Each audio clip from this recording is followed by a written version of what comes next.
நிச்சயமாக போனோம். கோவை கோட்டத்திற்கு உட்பட்ட புலுவம்பட்டி வனச்சரகம் பகுதியில் அமைந்துள்ள கோவை குற்றாலம் சூழல் சுற்றுலா அருவி. இங்குள்ள அருவியில் குளிக்க கோவை மட்டுமின்றி அனைத்து சுற்றியுள்ள பகுதிகளில் இருந்தும் பல்வேறு மாவட்டங்களில் இருந்தும் பொதுமக்கள் வந்துள்ளனர். வந்து குளிக்கும் இயல்பு. இதில் கோவையில் கடந்த சில நாட்களாக தொடர்ந்து பெய்து வருகின்ற மழையின் காரணமாக தற்போது கோவை குற்றாலம் அருவியில் வெள்ளப்பெருக்கு ஏற்பட்டதால் பொதுமக்கள் பாதிப்புக்கு கருதி தற்காலிகமாக மூடப்படுகிறது என கோவை குற்றாலம் வனத்துறையினர் இன்று அறிவித்துள்ளனர். மேலும் மறு அறிவிப்பு வரும் வரை பொதுமக்கள் இங்கு வந்து ஏமாற வேண்டாம் எனவும் எச்சரிக்கை விடுத்துள்ளனர்.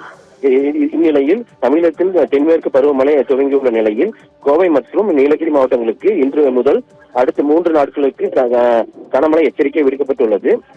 அந்த வகையில் இன்று கோவை மாவட்டத்திற்கு ஆரஞ்சு அலர்ட் கொடுக்கப்பட்டுள்ளது. நாளை மற்றும் நாளை மறுநாள் ரெட் அலர்ட் கொடுக்கப்பட்டுள்ளது. குறிப்பாக கோவை மாவட்டத்தில் உள்ள மலைப்பகுதிகளில் அதிக மழை பெய்யும் கூடும் என தெரிவிக்கப்பட்டுள்ளது.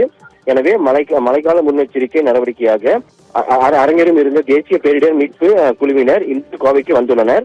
மேலும் மாவட்ட கண்காணிப்பாளர் முன்னிலையில் மாவட்ட ஆட்சியர் தலைமையில் மழைக்கால பாதுகாப்பு நடவடிக்கைகள் தொடர்பாக மாவட்ட ஆட்சியர் அலுவலகத்தில் இன்று அனைத்து துறை அதிகாரிகளுடன் ஆலோசனை கூட்டம் நடைபெற உள்ளது. பானு.